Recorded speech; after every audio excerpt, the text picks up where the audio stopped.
Zapratite kanal za najnovije vesti na dlanu.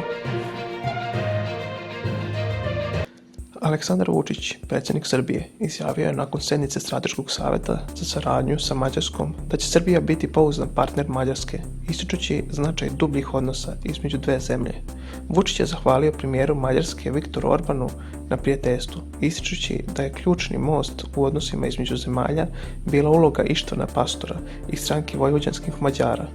On je naglasio da su veze između Srba i Mađara pretrpile značajnu promjenu i da su sada sve dublje na političkom, ekonomskom i društvenom nivou.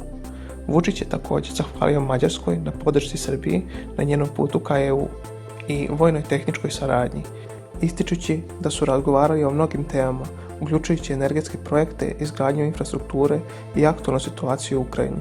On je izrazio nadu da će saradnja između dve zemlje i dalje napredovati, te da će Srbija uvijek biti prijatelj Mađarske, kao što Mađarska može da računa na Srbiju kao pouzdanog partnera, piše Kurir.rs.